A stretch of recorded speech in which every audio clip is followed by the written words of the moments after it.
бүгдээрээ хамтдаа залбирцгаая. Бидний их эзэн минь танд энэ өдрийн төлөө дахин талархаж байна. Их эзэн минь өнөөдөр та өөрийнхөө үг сургаалаар бас биднийг урамшуул, зоригжуулж, биднийг бас зэмлэж, эзэн минь та биднийг удирдах болтугайг залбирanгуйч байна. Есүсийн нэрээр залбирanгуйлаа. Амен. Амен. Халелуя. За тэгээ бүгдээрээ сууцгаая. За сайхан амарцгаас нь. За зас ороод те өнөөдөр чи нэвсийсэн засан дунд л бүгдээрээ гэрэл орлоо штэ одоо чи.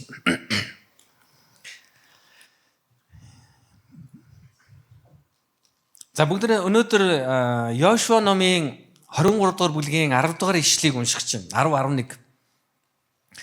За би өмнө энэ ишлээс бас та нартай хуваалцчихсан. Өнөөдөр бас дахин яг энэ ишлээс та нартай хуваалцаж бас өнөөдөр эзний бас тэр өдөртөмж эзний үгийг бүгдээр дахин хүлээн авцгаая.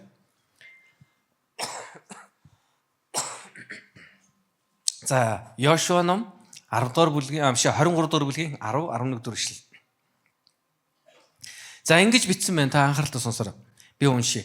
Та нарын бурхан эзэн та нарт амласан ёсороо та нарын төлөө тулалддаг нэгэн тул танаа нэг хүн мянган хүний хөөж чаддаг. Тиймд амийнхаа төлөө өөрсдийн бурхан эзнийг ямагт хайрлахыг хичээн анхаарах тун гэсэн байна. За энэ SMO гэдээ байгаа тийм үү? Стандарт Монгол орчуулга дээр болохоор юу гэж хэлсэн бэ гэхээр за энэ дэр нэг жоохон юм нөөр байгаа. Йошуа 23 дугаар бүлгийн 10-11. Бурхан Яава тань амсныхаа дагуу та нарын төлөө тулалддаг учраас нэг хүн чинь л гэхэд мянган хүнийг дийлэх хүчтэй болдог. Тэм зүг сэтгэлээ сайтар анхаар юунаас илүүгээр бурхан Яваагаал хайрлаа гэж. За энэ би ягаад энэ хоёр өөр ишлээс уншсан байхаар мэдээж бидний гар дээр байгаа Библи бол одоо энэ ариун Библи гэдэг энэ байгаад байгаа. Энэ стандарт Монголыг сүүлд уншсан болохоор ирэх жил ер нь бол хэвлэлд гарах байх гэж найдаж байгаа. Энэ шинэ орчуулга байгаа. Шинэ орчуулга маань яг их хэлнээс нь монгол хэлээр орчуулж байгаа. Тэгээд ерөнхийдөө сүүлийн үед бол би ихэвчлэн яг энэ SMO буюу стандарт Монгол орчуулгаас юу хэрэгжилж байгааг та нараас анзаарсан баг. За стандарт Монгол орчуулгад өгүүлсэний дагуу энд хоёр зүйлийг жоохон ялгаад хэлсэн байгаа. Энэ үг нэгдүгээр та нар мянган хүнийг дийлэх хүчтэй болдог. Тэгээд дараагийнх нь болохоор зүрх сэтгэлээ сайтар анхаар юунаас илүүгээр бурхан Яваагаал хайрлаа гэж. Маш тодорхой хоёр зүйлийн тухай өгүүлсэн байна.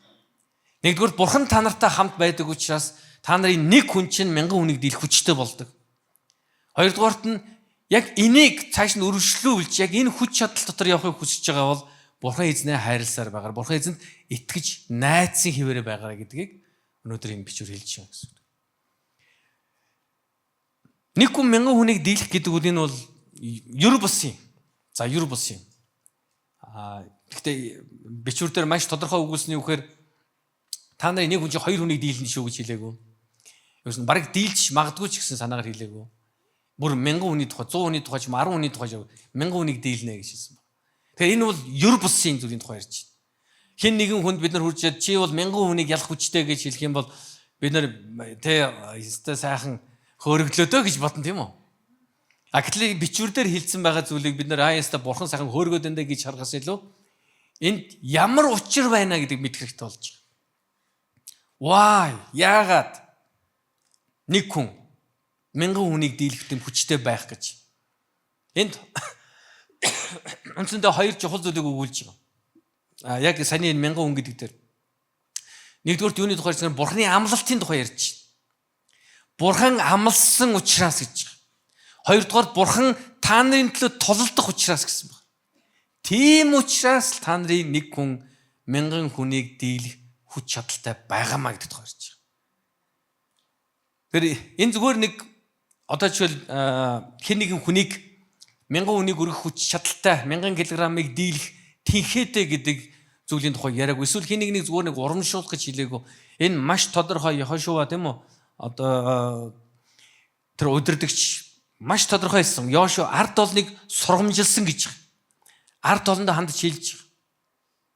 Тэгэхээр та нар санаж байгаа бол яг энэ түүхээс өмнөхөн босон үйл явдлыг үхээр Энийн өмнө тийм үү бүгд бид нар харах юм бол тоолго ном дээрээс Бурхны амлсан нутаг руу орох гэж исэн хүмүүс ороогүй байгаад. Бурхан тэдэнд амлсан байхгүй. Та нарт би амлсан нутаг байна гэж. Та нарт ялах болно гэсэн байна. Гэтэл тэд нар ороогүй байдаг. Тоолго номын 13 14 дэх бүлгээс харах юм бол Бурханд гомдолсон тухай ярьж байгаа. Тэгээ бид нар чадахгүй гэж хэлж. Бид нар чадахгүй. Угаасаа тэр ард түмэн бол илүү хүчрхийг юм байна. Бид нар сул дорой юм байна гэж хэлсэн. Ингээд энэ нар итгэлгүй байдлаас бол цөл 40 жил тэнүүчснийг бид нар одоо та нар одоо наснаасаа илүү сонссон байх. Энд харин дараа нь Йошуагийн шинэ үе гарч ирж байгаа. Шинэ үеийнхэн гарч ирээд итгэлийн үеийнхэн гарч ирэх үед энэ үеийнхэн Бурхны амлсан нутаг руу орсон байдаг. Тэгээд эдгээр ялалт байгуулж эхэлдэг.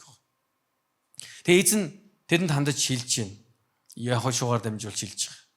Маш тодорхой хэдэн зүйлийг өгүүлж байгаа. Бурхан нэгдүгээрт амлснаа биелүүлж Бурхан яадан таны өмнөөс тулалдсан. Тийм учраас та нар нэг хүн чинь 1000 хүнийг дийлэх чадaltaй байгаа. Харин та нар ингээ үршлүүлээд эзнийг дотор явахыг хүсчихвэл яа гэсэн эзэн Бурханаа хайрласаар байгаарай гэдэг. Өнөөдөр Бурхан биднээс хүсдэг маш энгийн бөгөөд хамгийн чухал зүйлээр түүнийг хайрлах тухай ярьж байгаа. Энэ ишлээс цаашаа үргэлжлүүлэх юм бол их сонирхолтой хэсэг зүйлийн тухай ярьж байгаа. 13 14 дэх ишлүүд юу гэхээр та нар тэр нутгийн хүмүүстэй битгий гэрвэл болоорой гэсэн байдаг. Өнөөдөр бид нар 21-р зуунд амьдарч байгаа хүмүүсийн хувьд хин дуртай хүнтэйгэл гэрвэл болж байгаа шүү дээ. Өнөөдөр Монголын үндсэн хууль тийм үү? Монгол хүнтэйгэл гэрвэл болно. Монгол хүнээс өөр хүнтэй гэрвэл болсон үнийг цаазаар авна. Тийм ялгаа байхгүй тийм үү? За цаазаар авна арай л хэтрүүлчихлээ тийм үү? Иргэншлийн болон ерөөсөө тийм байхгүй тийм үү? Яг тэгвэл та хин нэг хүнд хайртайг бол тэгэл I love you too тэгэл гэрвэл болж болно. Тэр чинь Америк нөө Герман мөн Солонгос нөө хятад өнөө өстой хамаа ах. Яг тэгвэл энэ бол хайр дурлалын эрхчлөө. За юм байна. Харин тухайн үед бол эзэн Израильчуудад ханд шилэхдээ та нар тэр нутгийн хүмүүстэй битгий гэрвэл энэ хүмүүс та нарт өрх болно шүү гэсэн. Яг тэр Бурхан нэг зүйлийг маш сайн мэдчихсэн. Хэрвээ тэд нар өөр үндэстнүүдэд гэрвэл болоод тэдний дунд орох юм бол тэд нар эзэн Бурханаагаа мартаж тэд нар тэр тухайн үндэстний шүтэн мөргөж Бурханы эсрэг нүгэл үлднийг тэд нар мэдчихсэн. Тийм учраас эзэн тэднийг хорьсон шалтгаан тэр байсан. Тэгээд яг бид нар үргэлжлүүлээд бичвэрийг унших юм бол яг Бурханы хийсний дагуу болдог л да. Тэд нар өөр үндэстнүүдэд гэрвэл болоод амьдраад зүйлдээ Бурханаагаа мартаад бусад одоо үндэстнүүдийн шүтэн мөргөж ирсэн байдаг. Эзэн тэдний төлөө хийсэн гайхамшигт үйлсийг тэд нар мартаж ирсэн байдаг. Ер нь бид нар санаж байгаа бол Библиэд өгүүлсний дагуу зөвхөн Библиэд өгүүлээд зогсохгүй л да. Бид нар өөрсдөө ч мэднэ. Хүний зүрх сэтгэл бол хуурамч байдаг. Бидний зүрх сэтгэл ер нь бол хуурамч талтай. Яг го Библи бол бүр тодорхойлсон хуурамч гэсэн. Яг го талтай энэ гээд би бас та нар жоохон зөөлж хэлж өгöd байгаа шүү, тийм үү? Тэгээ шууд магадгүй зарим хүнд чинь таны зүрх сэтгэл хуурамч гэвэл та сэтгэл санаагаар унаад айгуул эндээ шууд хаяад гараа явчихлаа гэж хайгаад. За жоохон нэрэглээ шүү. Бидний зүрх сэтгэл хуурамч яг бид нар ер нь өөр тааламжтай зүйл дээр бид нар их тийм сэтгэл хангалуун байдаг. Өөртөө тааламжтай зүйл дээр. Хин нэгэн хүн бидэнд тааламжтай байх юм бол бид нар тэр хүнийг сайн хүн ч гэдэг юм уу дажгүй хүн гэж боддог. А бидний хүсэл бодолтой зөрчилдөд байгаа хүмүүсийг бол бид нар ер нь бол муу хүн болгоод идэг баг. Тэгээ энэ одоо маш хэвээ үзэгдэл шүү дээ бид нар. Энэ их сайн хүн байгаа. Яагаад гэхээр тэр хүн танд тусалсан. Зөв үү? Тэр хүн танд зээлсэн. Хүүгүү зээлсэн. Тэр гэдэлтэй юм. Тэгээд бид нар энэ сайн хүн байгаа гэдэг. Тэр хүн бол муу хүн байгаа. Яагаад? Тэр зээлээгүй. Тэр мөнгөтэй мөртөө зээлээгүй. Би мэднэ энэ хүнийг би мэднэ шүү дээ. Төрөвч хэдэн төгрөг байгааг нь мэднэ шүү дээ. Тэгээд зээлээгүй. Бид нар чиг сонино шүү дээ. Өөрийнхөө мөнгө төгрөгийг хямгахдахгүй хүмүүсийн мөнгө төгрөгийг тооцоод байдаг хүмүүс шүү дээ, тийм үү? Өөрийнх нь мөнгөө яасан нэрсэн дууссан байгаа гэдэг. Хүний мөнгө дээр болгоно бүх юм тооцоо гарсан байдаг. А энэ хүн тэдэн дөрөв салиа авсан, тэдний тийш өгсөн, эдийн өгсөн. Одоо тэд байгаа. Тэгээд тэрийг зээлж байгаа шүү дээ. Гуйж байгаа тийм үү? Та тэрийг зээлэхгүй юу гэх. Нөгөө үгүй гэхээр энэ хараа худалч. Энэ байгаа байхгүй юу? Энэ муу хүн. Энэ хүн яахвтэй хүн яас хүүтэй зээлсэн. Ингээ байж тийм үү? Энэ бидний зүрх сэтгэл юм. Израильчууд яг л тийм байсан. Бурхан тэднийг удирдах, Бурхан тэднийг хангаж, хооллож, тэднийг ундаалж байхад бүгдээрээ л бурханд халелуя хашгирч бурхныг магтажсэн. Тэд нар бэрхшээл дундор орох болонгууд бурхныгаа мартаж, үгэлж, гомдлож та юу да гомдолж ирсэн баг. Гомдолж ирсэн баг. Тэгээд сүүлдээ тэд нар бүр харь үндэстнтэй гэр бүл болоод бичвэр дүүсэнд байгаа. Тэгээд сүүлдээ бурхныгаа ч тэд нар мартаж ирсэн баг. Яг гэвэл эзэн тэдний хэдийгээр эзэн тэдний бурхан байсан ч бурхан байж тэднийг өдөртөн дагуулж ирсэн ч гэсэн тэд өөрсдийн гим нүгэл дотроо үхсэн гэдэг юм уу. Нэгс нэг гим нүгэл дотроо үхсэн гэдэг нь үхээр тэд нар өөрсдийнхөө хүслийг биелүүлэхийн тулд тэд нар бурханаас эргэж ирсэн байгаа. Өөрхөн махан бие хүслийг. Бидний амьдралд яг би өчтөр манайх өчтөр нэг удирдлагчдын семинар болсон байгаа. Тэн дээр би бас жоохон хуваалцсан. Юу гэхээр ер нь бол бид нар хүн болгонд өөрийн хүсэл байдаг. Эд хөрөнгийн тал дээр, эрх мэдлийн тал дээр, харилцааны тал дээр хүн болгонд өөрийн хүсэл байгаа. Мэдээж энэ сууж байгаа хүн болгонд ямар нэгэн зүйлийг бас одоо хүсээд явж байгаа, залбирж байгаа бурханаас гуйж байгаа.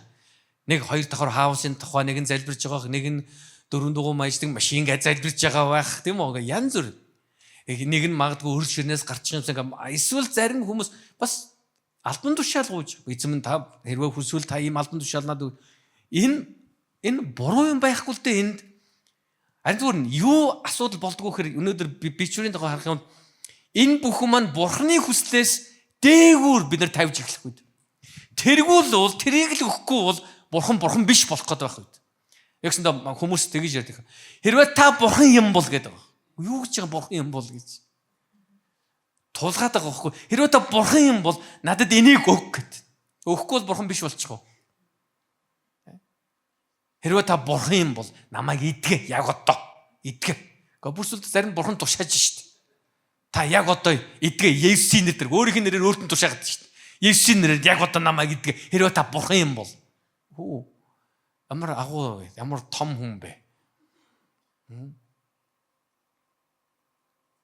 Одоо таны дөнгөж одоо ухаан орж байгаа хүүхэд тийм үү? Одоо хэлд орсон ч гэдэг юм уу? Эсвэл дөнгөж одоо сургуульд ороо сураа явж байгаа тэр өсвөр насны хүүхэд ингэж ярил явах уу?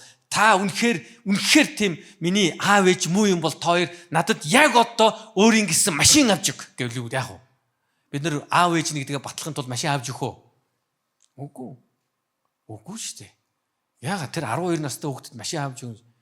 Өөрснөө унах тэрэгтэй болохгүй залбирч байгаа юу энэ хүүхдэд илүүжилсэн машин тэрэг авч өгөх вэ? Ойлгож байгаа юм. Энэ бол одоо бидний амьдралын нэг тийм тодорхой одоо зарчим байна шүү дээ. Бид нар энэ энгийн амьдралын зарчмыг заримдаа мэддэг хэрнээ. Бид нар бурхан дээр ирэхээр бурханыг бүхнийг чаддаг, бүхнийг мэдгч гэдэг энэ үгийн дор бурхан бид нар тулгаад байдаг. Хэрвээ та бурхан л юм бол яг одоо натаа суу хүнийг явуул чиж аш. Тэгээ нэг хүн бүр тэгсэн шүү дээ. Би итгэлээрээ алхам хийж нэг эмэгтэйд хайр сэтгэлээр хийсэн чинь тэр эмэгтэй надаас татгалцчихлаа. Тэгээд надлуу ингээ бичиж байгаа байхгүй. Гадаад болсон үйл явдалтай гадаад Солонгос тулсан байхгүй. Би нэг олон жилийн өмнө бараг 20 жилийн өмнө Солонгос эмч нарын Христ итгэж эмч нарын юм нөхрөл дотор итгэлээр амьдрах гэдэг сэдвтэй номлол хийгээд тэгээд итгэлийн алхмын тухай яриад хэдийгээр гарч нь баригдаагүй хэдийгээр ингэж бүх яг хүний махан биеийн тэр мэдрэмж чинь одоо мэдрэгдээгүй ч гэсэн бид итгэлээр бурхны үгэнд итгэж алхам хийж амьдрдаг гэдэг тухайд ярьсан юм. Тэгсэн чинь тэр хүн надлуу мессеж дараа намайг Монголд ирсний дараа надлуу имэйл бичиж байна. Пастра таны хэлсний дагуу би итгэлийн алхам хийгээд би өөртөө нэг эмэгтэйд хайр сэтгэлтэй болсон тэрэндээ очиод би чамд хайртай над миний эхнэр болооч гэсэн чинь тэр намайг хүлээж аваагүй. Тэгэхээр энэ итгэлийн алхам яагаад бүтлэхгүй болчихваа гэж. Ер нь хайр сэтгэлийн асуудал төр итгэлийн алхам битгий хийгээрэй. Эрхэм хүндэд ганц бичүүдээ. Өнөөдөр сонсож байгаа, онлайнаар сонсож байгаа ганц бичүүдээ. Итгэлийн алхам хайр сэтгэлийн асуудал төр. Тэгээ би ч юу ч тайлбарж өгч чадаагүй юу тайлбарах вэ одоо тэр чинь. Хин нэгэн таныг сайн танихгүй ч юм эсвэл таныг таньдаг хүн ч гэсэн гинт хурж ирэнгүүтээ бурхан чамааг миний ихнэр бол гэж ингээ хэлвэл та юу гэж бодох вэ? Энэ өстө мэдрэл мутал юм боллоо гэж бодно тийм үү? Энэ чинь итгэлийн алхам биш, энэ чинь айдас хөргмөр юм болоод байгаа байхгүй юу? Таныг шууд дамталж шүү дүүрх. Ийм байж болохгүй шүү. Тэгэхээр бид нар олонтоо өөрсдөө залбирал дээр бас яг ийм байх хандлагатай байна. Бурхан минь, хэрвээ та бурхан юм бол энэ зээлийг бүтээ. Энэ асуудлыг шийд. Тэгээ та бурхан гэдэг надад харуул. За, дорогие друзья мои. За, миний анд өгт нэг юм ойлгоор. Бурхан танд өөрийгөө батлах албагүй. Албагүй. Яг би түрүү хэлсэн эцэг эхчүүд хүүхдтэй өөрийгөө батлах шаардлагагүй. Эцэг эхчүүд хүүхдтэй өөрийгөө батлахын тулд хүссэн болгоныг өгч болохгүй шүү дээ. Миний эцэг их мөн юм бол яг одоо мөн. Гэтэ наадах чи хийхгүй. Наадах чи өгөхгүй. Чиний нас болоогүй. Чи одоохондоо юм хариуцлага ирээгүй. Тийм учраас бид хоёр чиний эцэг их мөн. Гэтэ хүүмэн охин минь чиний хэлснийг хийхгүй. Яг гэвэл энэ бол эрт. Энэ цаг нь болоогүй. Бид нар хэлнэ хүүхдүүд. Тэгэл тэдэнд батлах гал бодоол за яаж ёо яах вэ нэг 12 настай нөхөр эцэг эхнийдээ баталчмаар л ах юм. За яаж нэг машин авч өгөх вэ? За юу нэг явдггүй машин аваад өгч гэх үү? Энэ бол зүгээр л хаалтан дотор хэлж байгаа шүү. Тэнэглэл. Ер нь ийм байхгүй.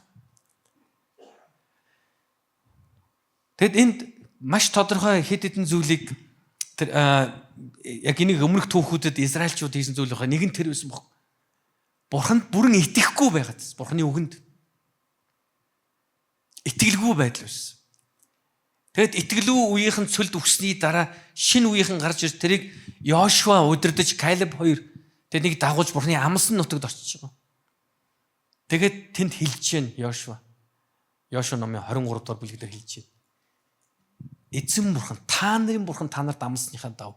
Та нарын төлөө тололдог учраас та нарын нэг хүн чинь 1000 хүнийг дийлэх болно гэсэн байна. Ингэж хэлэхгүй. Израильчууд та нар онцгой, чадaltaй, чадвартай, мэдлэгтэй еврей хүмүүс чинь санхүүгийн талтаас алаад өгдөг үсттэй. Тийм юу шиг яриаг. Харин юу гэж хэлсэн? Бурхан та нартай хамт байх учраас гэсэн. Өнөөдөр андагт бурхан тантай хамт байгаа юу? Өнөөдөр бурхан тантай хамт байгаадыг та итгэлээрээ мэдж байгаа юу? Итгэж байгаа юу? Эсвэл та зүгээр мэдрэлхийг хүлээгээд байна уу? Та эсвэл бурхан та үнэхээр бурхан юм бол надтай хамт байгаа юм бол та яг энийг л биелүүлээд өгөөч гэж та залбираад байна уу? Яг энэ залбирлыг Христ итгэж хүн бүхэн залбирдаг. Би ч гэсэн энэ залбирлыг зөндөө залбирч яасан. Эзэн минь та үнэхээр л бурхан юм бол та энийг тэгж залбирсан залбирлын маань за мэдэхгүй яа. Бараг ихэнх нь биелээг баха. Бараг бүгд ч биелээгүй ч юм уу?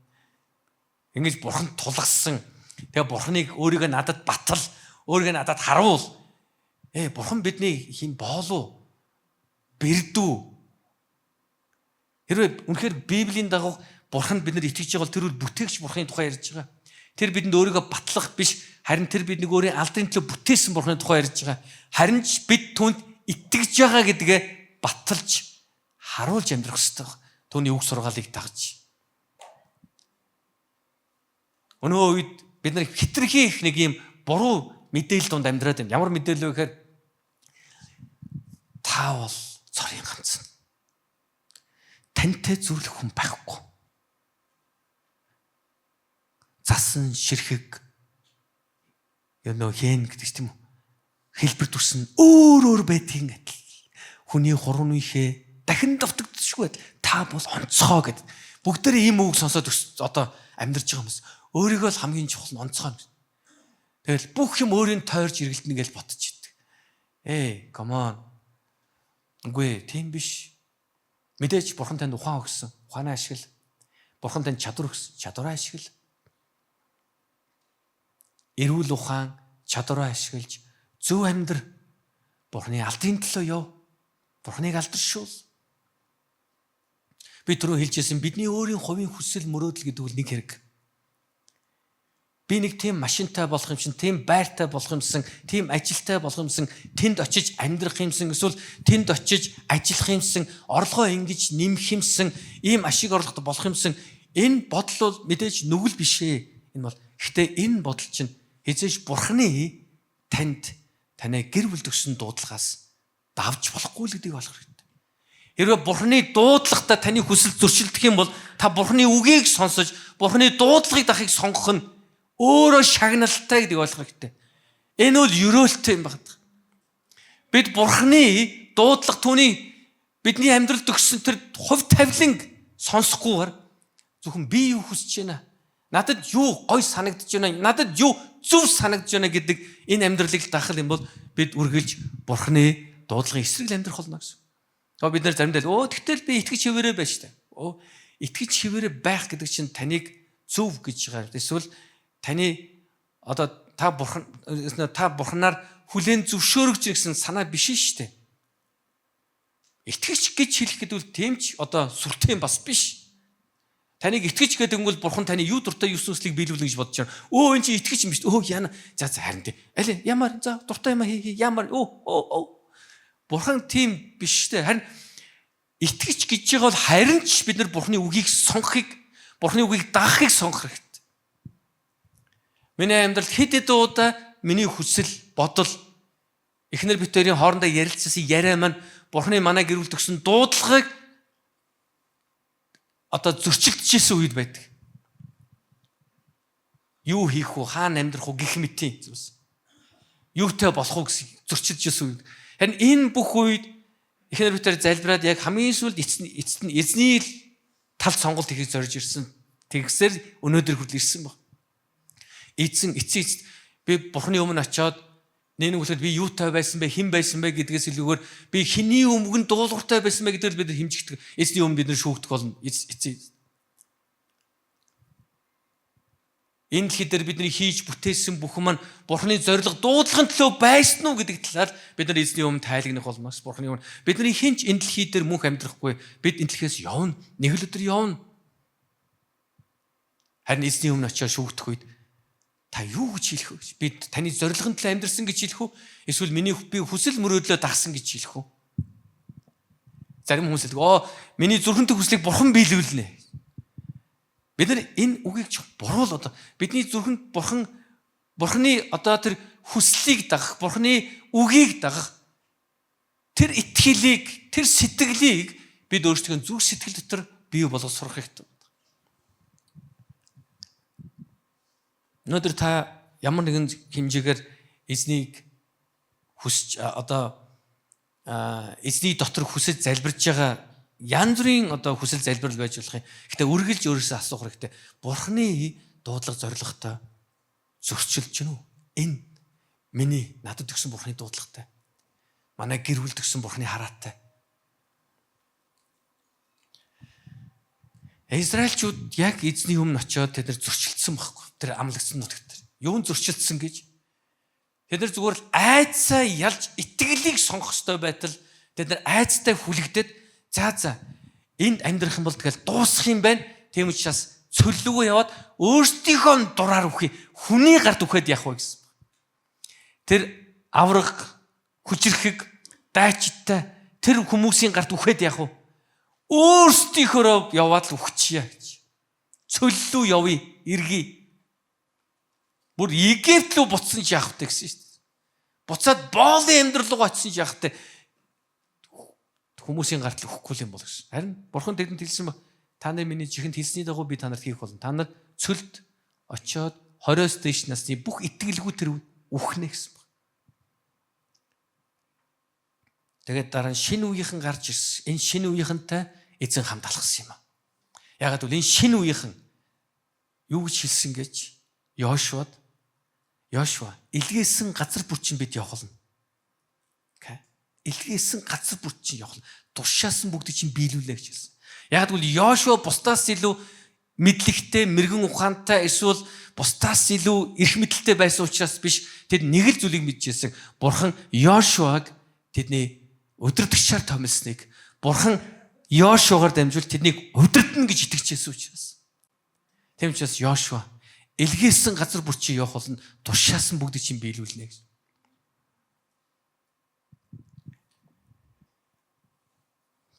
Тэд яг Бурханы тэдэнд амлсны дагуу тэд нар амлсан нутгуудыг хүлээж авсан байдаг. Гэхдээ бас Бурханы тэдэнд хэлсний дагуу тэнд байсан бүх үндэстнийг тэд нар цэвэрлэх ёстойсэн ч цэвэрлээгүй. Харин эргээд тэдэнд дахин өрх болдог, нүгэл болдог гэсэн. Нэг юмыг бүгдээрээ сайн ойлгосоогоор. Бараг гэж үг байхгүй Бурханы өмнө. Бурханы тушаалыг бид бараг биелүүлсэн гэж байхгүй. Биелүүлсэн, биелүүлсэн гэж. Ер нь л Бурханы үгийн дагуу ерөнхийдөө жанжин шугамаараа л яваад байгаа шүү гэж. Би бүрэн итгэлээ өгч Бурханы тушаалыг сонсож байгаа, дагаж байгаа. Харин Бурханы тушаалыг бид нар бүрэн зүрх сэтгэлээрээ дагаж зорж явах үед бидний сул дорой байдлаас болж бид нар алдах үе, буруу сонголт хийх үе, бид нар эргэлзэх үед амьдралд гарч ирдэг л дээ. Харин тэр бүхнийг эргээд бид нар эзэн дээр авчрах хэрэгтэй. Яг л Давид шиг. Давидыг Бурханы зүрх сэтгэлийн хүн гэж Библи тэмдэглэж үлдээсэн байдаг. Тэр бусдаас илүү нүгэлгүй амьдрсан учраас үгүй. Тэр харин ямар ч үед эргээд Бурхан дээр төвлөрдөг байсан учраас, Бурхан дээр тэр эргэж ирдэг байсан учраас, тэр гим нүглээсээ гимшээд алдаагаа давтахгүй байханд Бурханаас тэр өөрчлөлтийг хаж ирдэг байсан учраас. Хэмжээс хэрвээ та Бурханд итгэлээ тавьж байгаа бол Бурхан танаар дамжуулж өөрийгөө алдаршуулна. Эзэн Израильчуудад хандаж хэлсэн тэр маш тодорхой юм байна. Та нар бусдаас илүү агуу үндэстэн учраас биш, би та нарыг сонгосон учраас гэж. Би та нартай хамтаа өнөөдөр яг адилхан зүйлийг. Өнөөдөр энэ дэлхий дээр байгаа яг одоо тодорхой байгаа 2.5 тэрбум Христ итгэж хүмүүс байна. 2.5 тэрбум Христ итгэж хүмүүс тэд бусдаас илүү тэр уус үндэстэн дотор хамгийн топууд нь учраас тэд нар тэднийг Бурхан аварсан үгүй. Бурхан тэдэнд итгэл өгсөн учраас тэд өнөөдөр Христийн дагалдагч болох амьдралаар амьдарч байгаа. Өнөөдөр яг адилхан таныг бол намайг ч та бүхэн бусдаас илүү амьдраад байсан учраас Бурхан харж яснаа. Хөөх энэ Батул чи ямар ойлгохтой овоо амьдрал. За энийг ер нь би өөртөө аавна гэсэн юм. Үгүй. Харин ч зүгээр би өөрийгөө харахтаа би бүр хогшаар мэд амьдарч ирсэн тэр хүнийг эзэн өөрөө нэгүслээрээ сонгож хайрлаж аварсан юм. Бидний хинч өнөөдөр энд өөрөөрөө бардамнах боломжгүй юм. Ягаад гэвэл Библи Эфес номын 2 дугаар бүлэг дүгнсний дагуу бид итгэл ба нэгүслээр аврагдсан. Бид үүслээр аврагдаагүй. Бидний хин нь бусдаас хинээс илүү юм. Бид бүгдээрээ адилхан хүмүүс, бид бүгдээрээ нүгэлт хүмүүс. Харин эзний нэгүслээр бид аврагдсан. Өнөөдөр та өөрийнхөө хөршөөсөө илүү биш гэдгийг ойлгох хэрэгтэй. Өнөөдөр та хамтран ажиллаж байгаа хүмүүсээс илүү биш гэдгийг ойлгох хэрэгтэй. Бид нэг л юм биднийг эвдэлдэг юу гэж бид өөрсдөө бусдаас илүү гэж бодох үед энэ бардам чанар бидний амьдрал саад болдог баг. Мэдээж та нарын зарим чинь бодож байгаа. Тэгтэл пастор өөртөө итгэл байх хэрэгтэй ч би бол өөртөө итгэлийг би унгамааргүй. Би бол чадна. Би нөгөө нэг юм үг гэдэг. Нэг кинонд гардаг шүү дээ. Ямар кинонд гардаг лээ дээ. Нэг орс кинонд дээрс гардаг. Би энэ дэлхийн хамгийн үзэгсэндээ бүсгүй гайл ингээл тий. Өөртөө хэлээд байгаа. Би дэлхийн хамгийн үзэгсэндээ бүсгүй гайл өөр. Одоо тэгэл иймэрхүү юм бид нар зөндөө сонсож байгаа үст. Өглөө болгон гарахаас өмнө толин дөөрийгөө хараад чи энэ дэлхийн хамгийн ухаантай хүн гэж өөртөө 3 удаа хэлээд гар. Тэгвэл ажил чинь бүтнэ. Ягаад эерийг бодол санаа. Эерийг амжилтыг авчирна. Come on. Энэ бол бичвэрийн үг биш. Энэ Христ итгэгч бидний амьдралын хэм маяг биш. Өнөөдөр бид итгэлтэй байдаг, бид амьдралд ялагч байдаг нь Бурхан бидэнтэй хамт байгаа учраас. Израильчүүдийг нэг хүн та нар 1000 хүнийг дийлнэ гэж хэлээд байгаа нь Израиль хүмүүс еврейчүүд илүү учраас биш, Бурхан тэдэнтэй хамт байх учраас. Та нар хэрвээ санаж байгаа бол 1-р Самуэль номын 17 дугаар бүлэг дээр нэг Бурханд итгэлээ тавьсан хүүгээр дамжуулж эзэн Израильчуудад ялалтыг авчирсан байдаг. Та нар санаж байна уу? Хэн бэлээ? Давид гэж. Давид тийм. Бид нар яг нэг англи хэлэн дээр Дэвид гэдэг байхгүй. Тэгээ бүгдээрээ Дэвид л гэдэг. Яг монгол бичгээр бол чинь Давид шүү дээ, тийм үү? Бүгдээрээ хажууд байгаа Давид ханыг тухай мэдгүй асуудаа.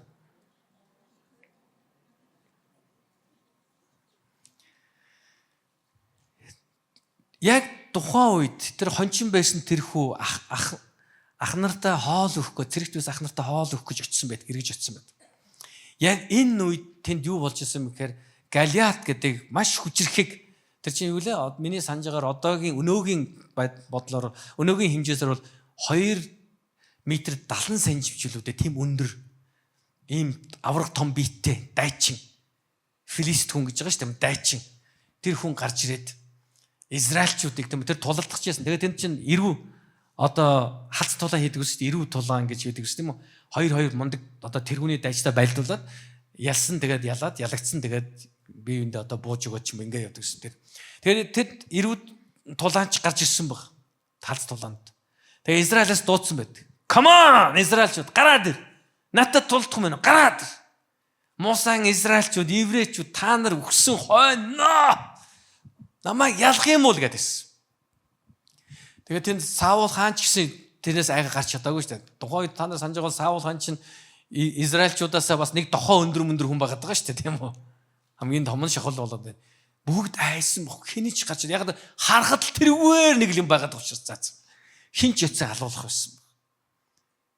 Харин тэр үед Давид тэд байлтгаж очиагүй шүү дээ. Тэр ерөөсөө тийм. Зүгээр л ах нараа ирэх гэж очисон нөхөр очисон сонсон чинь тэнд нэг харь үндэстэн нөхөр Бурханы айрмын эсрэг чадах юм уу? Та нар Муса аймнууд гараад ир та нар өгсөн хойно гал тэргээр нэгэн болоод ирсэн баг. Тэгээд тэрийг сонсон Давид юу гэж хэлсэн гэж. Хүш. Энэ хөвч хөндүүлээгүй харь хүн. Яагаад Бурханы ард түмнийг ингэ дормжилж байна? Хүш энийг зогсоо гэсэн. Хинч чадахгүй гэсэн баг нүгтэл. Хинч чадахгүй. Ахнаа Давид чимээ битээ тух. Олон юм ярьж чад тийм. Тэгсэн Давид гүг би чадна. Би тулчих л та. Яс Саул хаан Давидыг тухайсан Давидыг хүрээд мэдээж Саул хараад бол боцсон бол энэ үү. Гэхдээ зөвхөн Израильчүүдийн нэр хүндийг аваад ямар нэгэн хүн урагшаа гараад үхсэн чамааг нэг хүн тулдах хэрэгтэй. Нэг ч хүн гарахгүй байж болохгүй. Тэгээ боцсон. За энэ хүүхдийг юм золиос нь гаргаж заа. Хөөхөн амт ингээд нүсгэн шалтан дээр нэг хувцастай авсан. Энд өөрийнхөө нэг юмыг өмсгөч гэдэг. Өөрийнхөө хоёу маяг дуулахыг өмсгөж байгаа шүү дээ. Тэ. За үхтэй ч гэсэн ядад дуулахтаа үхэх гэж бодож шүү дээ. Тэгээ нөгөө тийм өмсөн л бүр хөдөлж чадгаа байлдаг үстэй. Тэгэнгүүт үгүй. Би ийм хүний арга замаар биш ээ. Боли. Би өөрийнхөө л би өөрөө надад өөрийн гэсэн зэвсэг байгаа. Дүүгүүр байна. Тэгээ олоос нэг 5 чулуу авцсан явж байгаа нөхөрч. Тэгээ чулуугаа аваад тэгээ нөгөө Саул хаан тэрийг хараад Давид хараад их л өрөвдсөн багтаад. Энэ хүүхдийн амьдралын тоо ингээд дуусах гэж тий. Тэнд байсан бүх хүмүүс л бодож ирсэн баг. За энэ хүүхд ингээд дуусаа. Энэ ах мах нар энийг зохиж мохиж аваад хүлж мүлж аваад тавьчихгүй. Энийг дөвчгнүүр юм ингээд үгсээр гарч ирээ. Одоо ингээд алуулахар болчихлоо. Ийм хараа амнаасаа болж байгаа байхгүй хараа. Би ялна мал. Энэ амнаасаа болдог. Ийм өнгөр за өнгөр. За гэхдээ яг ийм яриануд болоогүй шүү заа юу. Зүгээр би зохиож байгаа шүү дээ. Та нар мэдж байгаа тийм үү. Ингээд явуулж байгаа байхгүй. За. Яв. Тэгээ нөгөө чи гараад ирсэн чи нөгөө Галиат чи Йосеф үлээ тэр авраг харангуйтай. Чи намайг гүлэг нохоо гэж бодоо юу аа? Чи ингээд дууслаа гэсэн ба. Тэгээд яасан бэ Давид? Юу хийсэн? Дүүрээ барьж шидэл яг тухамд нь оноод ялдаг үсттэй. Маш энгийн, маш тодорхой юм байна. Бурхан Давидтай хамт байсан тухай өгүүлж байгаа. Энэ тэр хүүгийн дотор байсан нэг л юм онцгой байсан бусдаас илүү байсан. Тэр бусдаас илүү булчинлаг ч юм уу том биетэй байсангүй. Цэргийн эрдэмт гаргамгаа шилмгээ тэм байсангүй, шилдэг нь байсангүй. Харин тэр бусдаас илүү нэгэн зүйл байсан түнд итгэл байсан юм аа. Түнд итгэл байсан. Анохто танд итгэл байна уу? Бурхан танаар дамжуулж өөрийн гайхамшигыг хийнэ гэсэн танд итгэл байна уу? Бурхан танаар дамжуулж алдарших болно гэсэн итгэл танд байна уу? Зүгээр нэг юм л бид нар ойлгох хэрэгтэй. Бурхан угаасаа намайг өөрийн алдрын төлөө бүтээсэн. Бурхан өөрийнхөө алдрын төлөө намайг бүтээсэн. Бурхан миний хүссэн тэр залбирыг биелүүлсэн ч бай, биелүүлээгүй ч бай. Эсвэл Бурхан алдаршин миний амьдралаар. Бурхан надаар дамжиж алдаршгал болно. Халелуя. Яг тэгвэл эзэн угаасаа тэгэд төлөвлөсөн баг. Энэ сууж байгаа хүн бүхнээр дамжуулж эзэн өөрийгөө алдаршуулах болно. Харин бид нар өөрсдийн замаараа алдаршуулах гэдэг. Яа би нэг ингэчих юм бол бурхныг алдаршуулах гэдэг. Яа би ингэчихвэл гэсэн. Яа бурхан энийг хийгээд өгч. Бид нар дандаа нэг юм төвтэй байгаад байдаг байхгүй. Нэг ийм юм барьж байгуулад нэг иймд хүрээд нэг ийм их мөнгөтэй болоод тэгээд л бурхныг алдаршуулъя да. Hey, come on. Эцэн зүгээр л таны амьдралаар, таны амьдралын хэм маягаар, таны амьдралдаа одоо бий болгосон Библийн дагуух тэр үнд зүйлсээр чинь дамжиж өөрийгөө алдаршуулах болно. Таны үгээр дамжиж алдаршуулах болно. Халелуя. Бурхан таныг алдаршуулах маш олон танаар дамжиж өөрийгөө алдаршуулах маш олон арга зам байна. Бидний л арга замаар гэж бид нар боддог. Бид нар бурханд ингэж залбирдаг чинь Тэнгэр дэх бидний аваа. Таны нэр ариунаар дуурсдаг ба. Таны хаанчлал ирдэг ба. Таны таалал Тэнгэр шигэ газарт биелдэг вэ гэж. Яг энэ бидний энэ залбирал ямар чухал гэж таны таалал хүсэл Тэнгэрт биелдэг шиг энэ газар миний амьдрал биелдэг вэ гэж. Тэгэж залбирчаад бид нар өөрийнхөө хүссэн залбирлыг авсангүйгээ л гомдлоод идэх байхгүй. Таны хүсэл биелдэг вэ гэж л тэгээд миний нөгөө залбирсан залбиралт нь өөрөөр юм яагаад өчнөө жил таныг даглаа яагаад нэг ганцхан удаа бурхан ганц удаа би танаас тийм их юм гуйс юм. Та чадна шүү дээ. Та чадна үстэй. Гэтэл бурхантай барахад байгаа хүмүүс байна шүү дээ. Та чадна шүү дээ. Чадна шүү дээ. Би ингэж олон удаа бурхантай маргаж ирсэн байна. Олон удаа. Заримдаа бид нар өөрийнхөө маргахыг зөв гэж боддог үе байдаг. За яг эд хөрөнгө болио. Эд хөрөнгө дээр ингээ өхөл хагцал дээр бид нар бурхантай маргаж. Яагаад энэ хүнийг авчиж байгаа? Яагаад миний хайртай хүнийг? Яагаад хүүгийн минь? Яагаад? Бид нар тэргээ бид зөв гэж боддог. Чадна шүү дээ бурхан итгэж чадхал биш. Яагаад итгэгээгүй? Бурхан хийж чадна шүү дээ. Яагаад хийж өгөөгүй? Бурхан хамгаалж чадна шүү. Яагаад хамгаалаагүй энэ та? Гомдол гэж. Тэр нэг хүүгийн итгэлээр дамжуулж эзэн Израильчуудад ялалтыг авчирсан. Тэр хүү тэнд байгаа хаанда эсвэл тэнд байсан хүмүүст гомдолж та нар арчаагүй та нар намайг бодвол дайчид үсттэй хөөс тэнэр та нар чадахгүй байгаа юм чи би ч яах вэ би буцаад явлаа энэ ах нараа хараад би танаас ичж гин мэдүү ийм ч дайчин баг бид нар хаанаас ичж саул хаан ичж гин мэдүү гэдэл явцсан уу Давид үгүй Давид харин өш тулдах байхгүй юм уу тэгвэл би тултъя бүгдээр гоо чи боллоо чи ямар хүлээ хайгаа юуж. Үш come on бурхан натаа хамт байгаа шүү дээ. Израилийн бурхан эзэн натаа хамт байгаа. Энэ ялалтыг авчирсан. Дараа нь та нар санаж байгаа бол хуучин гэрэн дээр байгаа бас нэгэн охин боол болж олзлогдож авчирсан тэр охин. Тэ 2 дугаар хаад номын 5 дугаар бүлэг дээр гардаг. Нааман гэдэг жанжны өвчтөй биеийг идгээсэн баг. Тэр охиноор дамжуулж идсэн хийсэн. Тэр хизээгээр тэнд олзлогдоод Евдагаас олзлогдоод юм уу? Тэр улсад тэр жанжны герт шивгчин боолоор таны эхнэрд нь үйлчилжсэн баг. Гэтэл тэр охин юу хийсэн гэж тэр бурхан гомдолд суухаасаа илүү тэр бурхан хинбэ гэдэг тэнд ярьсан баг. Тэр гэрийн эзэгтэд ярьсан тэр наамны гэр эзэгтэд манай бурхан идгээдэг бурхан. Тэр идгээдэг бурхан чамаа тэгээ боол болгоцсон юм уу? Яг би өнөөдөр энэ боол шивгчин болж олзлогдож ирсэн л дээ. Өнөөдөр тэр цэргүүд ялагдаад ч юм ингээд би энд ирж тэгсэн л дээ. Гэхдээ бурхан бол амьд бурхан. Тэр идгээдэг бурхан. Хэрвээ манай эзэн гэж жанжныг наамныг хэлж шээ. Нааман манай иш үзүүлэгч тэр очих юм бол тэр идэгэрнэ. Тэр идэгэрнэ би мэдчихэж байгаа. Тэр нөгөөдөл чи ярьсан наам.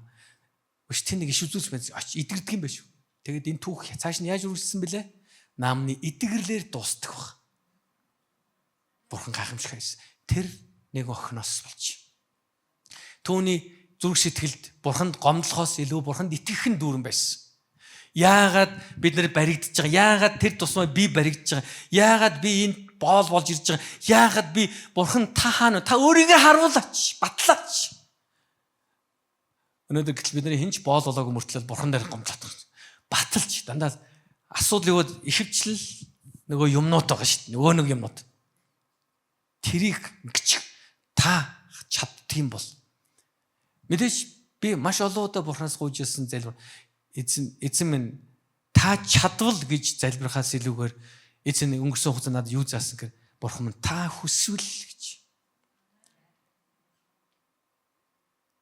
Өнөөдөр зарим хүмүүс тэгж ярьдаг, зарим одоо сүмэн дээр ингэж задаг л да. Бурхан бүх хүмүүсийг эдгэхийг хүсэж байгаа. Зүгээр танд итгэл хэрэгтэй. Энэ бол буруу сургаал. Энэ Библийн дагуух сургаал биш. За би зоригтой хэл. Үннээр хэл. Энэ бол яг Библийн зарчим биш. Энийг ганц ишлэл гаргаж яриад байдаг байхгүй. Тэр юун дээр Марк номын 9-р бүлэг дээр хэрвээ та хүсвэл гэсэн чи би хүсэж байна гэдээ эдгээсэн тэр хүүхдийн чөлөөлж эдгээдэг байгаа. Тэгээ тэрийгээс гарч ирдэг. Хараа л та хүсэж байна гэж үздэг. Харин тийм тэр хүний хувьд хүүхдийн эзэн эдгэн би хүсэж байна гэсэн. Энэ нь өнөөдөр энэ дэлхий дээр байгаа энэ 8 тэрбум хүмүүсийн өвчтөе хүн болгон эдгэрнэ гэсэн Бурханы амлалт юм уу? Эсвэл Бурханы хүсэл байгаа гэдэг тэр ишлэл баталдаггүй маа. Тэр тухайн мөчд, тухайн түүхэнд, тухайн үйл явдал Бурхан би хүсэж байна гэж Есүс хэлээд тэр хүүхдийг бузар сүмсээс нь чөлөөсөн байдаг. Өнөөдөр тэгж яддаг. Бурхан таныг эдгэх хүсэж байгаа, танд итгэл байна уу? Эдгэрэхгүй юу? Та итгэлгүй. Ингээл болоо. Хүмүүсийг ингэж буруутгадаг чуулганууд байна, пасторууд байна. Бишээ ан нөхдөд. Нэг үг л. Эзэн бүх хүмүүсийг эдгэж чадах чадна. Бүх өвчнийг эдгэх чадaltaй. Харин Бурханы хүсэл. Бурхан юу чаддаг гэдэг нь түүний хүсэж байгаа хоёр ялгаадаг бид нар ойлгох хэрэгтэй. Энэ хоёрыг Бурхан чаддаг юм чи хүсэж байгаа гэж бодож юусоо болохгүй. Харин бид нар Бурхан үнэхээр Тэнгэрт Бурханы хүсэл биелдэхшээ бидний амьдрал Бурханы хүсэл биелж Бурхан биднийг ямар замаар явуулж эцэст нь бидний хэн болгож итгэлийн хувьд хэрхэн өсөхийг эзэн өөрөө л шийдэж өөрийн замаар биднийг дагуулах болно. Тэгмээс нэг юм үргэлж санаж явах хэрэгтэй. Бид өөрсдийнхөө хүслийг Бурханы хүсэл гэж тэгж андуурч Бурхан тулгаж болохгүй. Бас хүмүүс тулгаж болохгүй. Эдгэрмээр нь Бурхан бол эдгэхийг хүсэж байгаа байхгүй ойлгож байна. Зүгээр танд итгэл хэрэгтэй. Эдгэрээгүй, танд итгэл байхгүй. Ингиж бусдыг ялалдаг, буруутгадаг сургаалаас хол байна. Буруутгал буюу ял энэ бол Бурханаас ирдэг юм. Энэ житгэрөөс л ирдэг. Муу ерийн сүнслэл биднийг буруутгадаг. Чамд хангалттай итгэл байхгүй гэж муу ерийн сүнс өнөөдөр бидний ялалж яадаг байна. Эзэн Есүс Христ итгэл багтаа гэж хэлжээс үеуд байгаа дагалдаг ширтаа. Энэ бол Есүс хэлж байгаа зүйл. Тэгэхээр өнөөдөр бид тэгж хэн нэгний итгэлийг шүүх хэрхийг Бурхан бидэнд өгөөг. Харин бид итгэлийн хүмүүс итгэлийн замаар явж гэнэ үгүй гэдгийг бид нар харж, бид нар бас шүүж, бид нар бие бинийгээ зэмлэж, бид нар бие бинийгээ эзэн зөрөсгтөн бид нар туслах хэрэгтэй. Тэмчээс анхтаа эзэн үнэхээр өөрийнхөө гайхамшиг танаар дамжуулж хийнэ гэсэн итгэл танд байгаад эзний хүсэл биелээсэ гэсэн хүсэл таны дотор байх хэрэгтэй. Яг энэ нааман гэсэн энэ жанжинд эдгэрлийн тэр сувг болсон тэр бяцхан охин өөрийнхөө амьдралд гомдол суугаасаа илүү Бурхан хинбэ гэдгийг тэр хүмүүс ярьж явсан баг. Миний итгэдэг Бурхан хинбэ гэж. Хэдийгээр өөрийнх нь нөхцөл байдал тийм сайнгүй байсан ч олон хүмүүс ингэж ярьдаг. За энэ асуудлаас гараад л одоо Бурханыг алдаршуулъя гэж. Үгүй та дараагийн асуудалтаа тулгарна. Харин та асуудал дотор Бурханыг алдаршуулж сурах ёстой. Асуудал дотор Бурханыг гэрчилж сурах ёстой. Хэрвээ ингэж сурахгүй юм бол таны амьдрал бүх юм сайхан болсны дараа Бурханыг алдаршуулна гэвэл танд тийм цаг хугацаа олдохгүй. Эзэнд бүх алдар нь байх болтугай. Тэгээ төгсгөлд нь би та бүхэндээ хэлэхэд Бурханд итгэл түүнд итгэл Бурханд таалагддаг гэдэг Библи хэлдэг.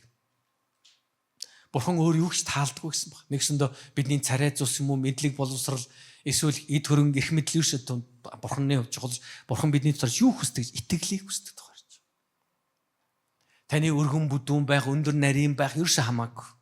Таны шингэн цайвар царай эсвэл көрслөг бор царай ерс хамаагүй.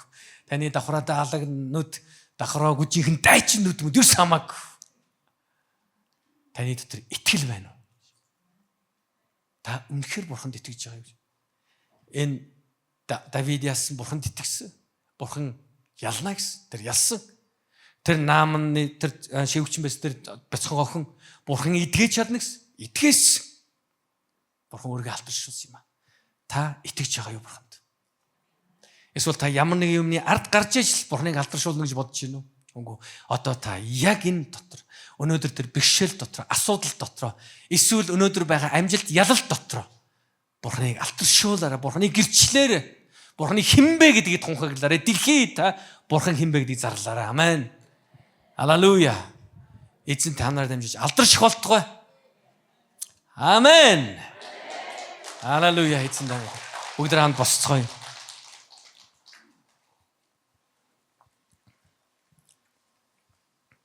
Бид итгэрсэн учраас бурханыг бас зөвхөн алдаршуулдаг биш. Бүр Библийн дагуу харах юм бол бидний үхэл хүртэл бурханыг алдаршуулдаг юм а гэсэн.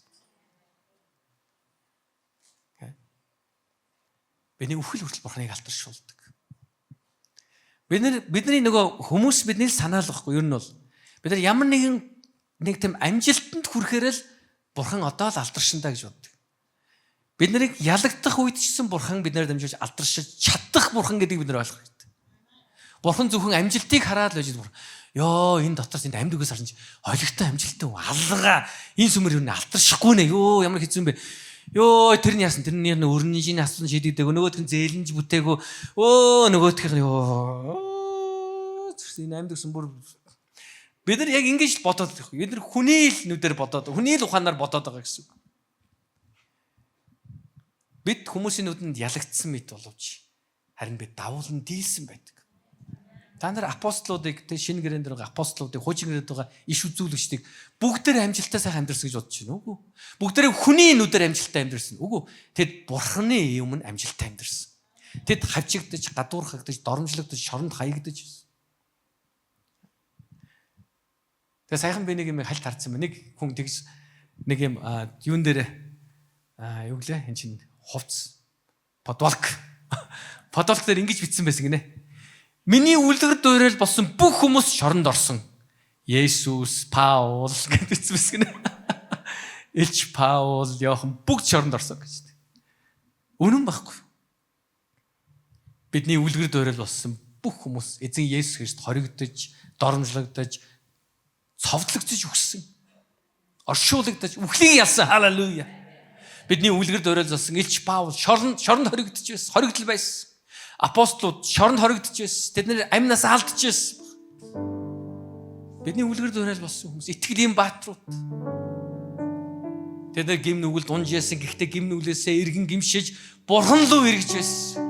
Бурханы хүсэл зорилгыг биелүүлэхийн төлөө тэр бүхнээ зориулж байсан. Яагаад гэвэл тэд нэг зүйлийг мэдчихсэн. Энэ дэлхийн амьдрал бол түр зүрх гэдгийг. Тэдний өмнө байгаа мөнх тэр дитмийн төлөө, мөнх амьдралын төлөө тэд энэ дэлхийг хог шаар гэж тэд бас харж чаддаг байсан учраас тэд бурхныг алдаршуулсан юм. Нөхдөө бүгдээ эзний зорилгонд амьдарцгаая. Эзнийг алдаршуулж амьдарцгаая. Өнөөдөр зөвхөн бид хүний нүдэнд харагдах амжилт ялалтын төлөө биш, харин бурхны бидэнд өгсөн зорилго алсын харааны төлөө хамт амьдарцгаая. Бүгдээ ханцын залбирцгаая. Халелуя. Халелуя. Бүгдээ эзэн лөө гараа өргөж залбираарай. Эзэн минь тийм ээ. Сул дорой намайг уучлаарай гэв. Тийм ээ эзэн би зөвхөн амжилт ялалтыг гэрч хайсан бол уучлаарай. Эзэн минь миний ялагдал дотор хүртэл та алдаршиж чаднаа гэж та залбираарай. Тийм ээ эзэн минь та надаар дамжиж алдаршаарай гэв. Эзэн минь та үнэхээр надаар дамжиж алдаршаарай. Эзэн би тэр Давидэд байсан итгэлийг би тээж, эзэн минь тэр Нааманы шивгч охинд байсан тэр боол байсан тэр охины адил итгэлтэй баймаар эзэн минь. Би амьдралдаа гомдлох биш, би амьдралдаа харин таныг алдаршуулж таныг тунхаглая гэж бүгд хамт залбирцгаая. Халелуя. Оо халелуя. Оо халелуя. Халелуя. Эзэмээ. Хади хамын эзэмээ. Бид өөрсдийн зүрх сэтгэлээрээ таны өмнө талархан залбирч байна. Тийм ээ эзэн та бидээр дамжуулж алдаршаарай. Эзэмээ бидний амьдралаар байгаа хүн бүхний амьдралаар дамжуулж алдаршаарай. Та үнэхээр алдарш болтугай. Эзэн та бид дуран дөргийг өөрөө та та бидэнд хүч чадлыг өгөөрэй. Эзэн бид та ухаарлыг өгөөрэй эзэн минь. Та бидэнд эрх зориг өгөөрэй эзэн минь. Бид амьдралдаа ямар ч үед эзэн таны алдрын төлөө зогсож туслаач. Эзэн минь бидний хүсэл дэлхийд биелэхээс бидний амьдрал биелэхээс эзэн бурхан таны хүсэл таны таалал биелэх болтугай. Халелуя Иесус эзэн минь танд баярлалаа эзэн минь. Бүх зүрхээрээ эзнээ хайрлая. Бүх зүрхээрээ эзнээ хайрлая. Амьдралаараа эзнээ хайрлая. Бүх хүчээрээ эзнээ хайрлая. Би сэтгэл бүх амьдралаараа хайрлая. Бүх зүрхээрээ эзнээ хайрлая. Амьдралаараа эзнээ хайрлая. Бүх хүчээрээ эзнээ хайрлая. Би сэтгэл бүх амьдралаараа хайрлая. Танд би хүндэт ихэзэн танд би хайртай. Агуу ихэзэн танд би хайртай. Үнэхээр хайртай. Би сэтгэл бүх амьдралаараа хайрлая. Танд би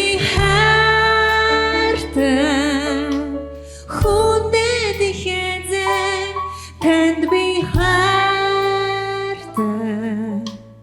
Агуу ихэзэн танд би хайртай. Үнэхээр хайртай. Би сэтгэл бүх амьдралаараа хайрлая. Бүгдээрээ эцэг хүртэл эзэнд итгэмжтэй эзний алдрын төлөө амьдэрсэн түүний дагалдагч нар байхад суралцгаая. Бидний өдөр бүрийн амьдралын сонголт маань үүнд нөлөөлж идэг. Бид итгэж байгаа зүйлээ сонгодог. Бид нар юуг зөв гэж итгэж чинь, юуг бурхны үнэн гэж итгэж чинь тэрийгээ сурах хэрэгтэй. Бид түрүү хэлсэн бид зөвхөн амжилтаараа бурхныг алдаршуулдаг юм биш ээ. Бид нар бишэл дундч бурхныг алдаршуулдаг. Хүмүүсийн нүдэнд бид нар амжилтгүй ялагдaltaй байсан ч харин эзэн өөрийгөө алдаршуулдаг. Хэрвээ та нар санаж байгаа бол Отгонбаатаргийн пастор бид нар ноён нуруугийн Отгонбаатарыг шилгэлд одоо Солонгост үйлчилж байгаа. Тэр гэр бүл болоод эхний хүүхэд нь анхных нь хүүхэд нь төрсний дараахан билээ удаагүй хоёр дахь хүүхэд нь гарсны дараа жил эхнэрийнх нь өвчин хүндрээд өсөө босож сууж чадгаа байсан байхгүй. Олон жил. Тэр эхнэрийгээ тэврээд сүмд явдаг гэсэн. Одоо үүрээд эхнэрийнх нь л тэр өдөржин шүнжин залбирдаг гэсэн. Хүүхдүүдээ октоудаа их сургуульд нь очно эхнэрийгээ асран дээрээс нь ажиллаад гэр бүлээ тийжэн.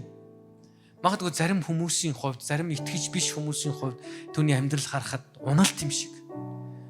Явж суусан чинь хүн нөгөө хань ингээ өвчтөе зовлонтой тэгээ өөрөөсөө энэ залуу өстө зовж байгаа. Гэтэл үндэ Отгонбаатар зовоогүй байхгүй. Харин тэр давуулан дийлж ирсэн баг. Тэр их нэртэй очиод би Отгонбаатарыг сайн мэднэ л тэр их нэртэй очиод ингэж зовох гэж чи минь ирүүл байсан бол хичнээн сайхан ингэж зовох гэж тэр нэг ч удаа ярьж байгаагүй. Харин ихнэр нь байгаад гэж яана хань минь би чамайг зовоогоод байна да. Би чамдаа хань тусалж чадахгүй байна да. Тэр зүгээр нэг жил 2 жилийн тухай биш ч олон жилийн тухай ярьж байгаа шүү дээ. Харин тэр бүхэнд Отгонбаатар юу гэж хариулдаг байсан гэж Отгонбаатар тэр пастор үгүй хань минь чи бол миний үнд зүйл. Чи миний одоо эрдэнэ миний хайр чи миний амьдралын утга учир. Тэр хизээч ихнэр харин тийм ээ гэж хэлж байгаагүй. Ягаад гэвэл түүний тэр итгэл хайр байсан учраас. Нэг итгэл бурханд итгэж байсан. Ихнэр нь бурхан эдгэж чадна. Эхнэрд нь бурхан хайртай манай гэр бүлчсэн бурхан хайртай гэсэн. Итгэл байсан учраас. Хоёрдугаар тэнд юу байсан? Тэр хайр байсан, болзолгүй хайр байсан. Би чамааг авч суугтай зөвхөн эрүүл сарвал байвал чамтай амьдрах шилээгүй. Өвчтөе зовлонтой бүх зүйл сайн байсан. Моос би чамтай амьдрах гэж хэлсэн. Тэгвэл би чамд хайртай. Чи бол миний хань. Миний бие минь их хэсэг мөн энэ итгэл өмш. Эзэн тэр гэрүүлийг үнэхээр энэ итгэлийг хараад энэ гэрүүл юрош одоо тэнд Солонгос дээр эмчилгээ амжилттай байгаад одоо эхнэр нь явж наашаа цаашаа орж гардаг, явдаг. Халелуя. Эзэн бүх алдан байх болтугай амен. Ан нөхдөө зөвхөн хүний нүдээр харж байгаа амжилт бидний ялалтанд хүрдэг биш. Хүний өмнө ялагдсан мэд амьдрал хүртэл бидний эзэн дотор ялалтанд хүрдэг юм. Бүгдээрээ давлан дийлцгээ ялж амьдрцгаая. Одоо та өөрийгөө ямар их зовлонтой, бэрхшээлтэй, өөртөө чиртэй, асуудалтай байна гэж болж одоо эзэнтэй хамт ял. Амен. Эзэнтэй хамт ял. Бүгдээр эзэнтэй хамт ялцгаая. Эзнийг бүгдээр гэрчилж амьдрах, эзнийг алдаршуулж амьдрцгаая. Халелуя. Бүгдээр хамт эзний өмнө залбирцгаая. Би та бүхнийг өрөөж өгье. Бүгдээр хамт өрөөлийн залбирлыг хүлээж авахгүй юу? Их эзэн таныг хамгааж өрөөх болтугай. Эзэн таны дээр өөрийн нүрийг гэрэлтүүлж танд өршөөнгүй байх болтугай. Их эзний тусламж таны дээр байж танд амар тайвныг өгөх болтугай. Эцэг хүү ариун сүнсийн нэрээр би өрөөж байна. Амен. Халелуя. Халелуя. Бүгдээ хажууд байгаа хүндээ хамжилахгүй. Та бол ялагч гэж хэлэхгүй наа.